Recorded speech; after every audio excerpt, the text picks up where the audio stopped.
धनंजय मुंडे पोटतिडकीने म्हणाले, महाराष्ट्रातील सामाजिक समता संपली आहे. देवेंद्र फडणवीसांनी एका वाक्यात उत्तर देऊन विषय संपवला. महाराष्ट्रात आज घडीला सामाजिक आंदोलन करणारा कार्यकर्ता सुरक्षितपणे बाहेर फिरू शकत नाही. या महाराष्ट्रातील सामाजिक समता संपली आहे असे वक्तव्य परळी विधानसभा मतदारसंघाचे आमदार धनंजय मुंडे यांनी केले. ते रविवारी विधानसभेत बोलत होते आणि यावेळी त्यांनी सभागृहात ॲडव्होकेट मंगेश ससाणे यांच्यावर झालेल्या हल्ल्याचा मुद्दा उपस्थित करत राज्यातील कायदा आणि सुव्यवस्थेविषयी चिंता व्यक्त केली. धनंजय मुंडे यांनी सभागृहात ओबीसी आंदोलक ॲडव्होकेट मंगेश ससाणे यांच्यावरील हल्ल्याबाबत सविस्तर भाष्य केले. प्रसिद्ध वकील आणि ओबीसी आंदोलन अभ्यासक मंगेश ससाणे यांच्यावर वाहनावर मध्यरात्री हल्ला झाला. काही दिवसांपूर्वी लक्ष्मण हाके यांच्या सहकाऱ्यांवर माजलगावमध्ये जीवघेणा हल्ला झाला होता. काही जणांनी झुंड करून त्याचे हातपाय तोडले. तो अजूनही व्यवस्थितरित्या चालू शकत नाही. यामधील एकही आरोपी पकडला गेलेला नाही.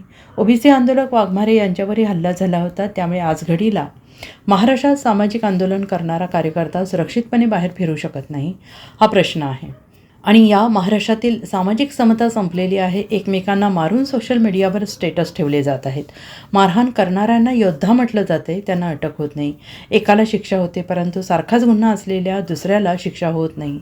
आणि या सगळ्यामुळे महाराष्ट्रात कायदा आणि सुव्यवस्था उरलेली आहे की नाही हा प्रश्न पडतो, असं धनंजय मुंडे यांनी म्हटले. त्यावर राज्याचे गृहमंत्री देवेंद्र फडणवीस यांनी सभागृहात तात्काळ उत्तर दिले, परंतु देवेंद्र फडणवीस यांचे उत्तर मोजक्या शब्दात होते. अध्यक्ष महोदय, या संदर्भात कडक कारवाई केली जाईल असं देवेंद्र फडणवीस यांनी म्हटलेलं आहे.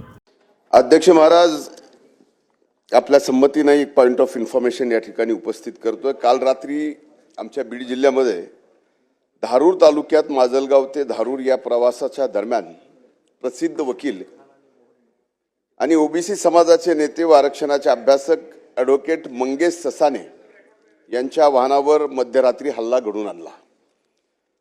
याच्या अगोदर अध्यक्ष महाराज माननीय लक्ष्मण हाके यांच्या सहकारी असलेला पवन करवर याच्यावर माजलगाव तालुक्यात एका हॉटेलमध्ये जीवघेणा हल्ला झाला.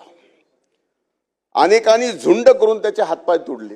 आजही तो व्यवस्थितरित्या चालू शकत नाही. अध्यक्ष महाराज, या प्रकरणात दुर्दैवानं सांगावं असं वाटतं की आणखीन एकही आरोपी पकडला गेलेला नाही. अध्यक्ष महाराज, त्यानंतर पुन्हा ॲडव्होकेट मंगेशांवरती हा हल्ला, त्याच्यानंतर लक्ष्मण हाके यांच्यावरती 2-3दा हल्ले, या पुढे जाऊन वाघमारे यांच्यावरती हल्ला.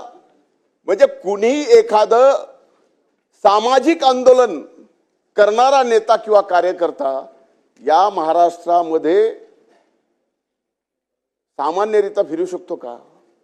एवढी वाईट अवस्था झालेली आहे. मी तर याच्या पलीकडे जाऊन म्हणेल अध्यक्ष महाराज की सामाजिक समताच पूर्णपणाने या महाराष्ट्रातली संपली आहे. आणि या ठिकाणी एकमेकाला मारल्यानंतर सोशल स्टेटस ठेवलं जातं, त्याला योद्धा सोशल मीडियावरती पुकारलं जातं आणि अटक होत नाही. हे दुर्दैव आहे. एका भावाला जर शिक्षा झाली दुसऱ्या भावाला व्हायला पाहिजे, सारखा गुन्हा असेल तर. म्हणून याबाबत अध्यक्ष महाराज आपल्या संमतीनं पॉइंट ऑफ इन्फॉर्मेशन या ठिकाणी मांडतोय. आदरणीय मुख्यमंत्री साहेब इथं आहेत. मी विनंती करतो की आपण यामध्ये ठीक नेक्स्ट. अध्यक्ष महोदय, यावर कडक कारवाई केली जाईल.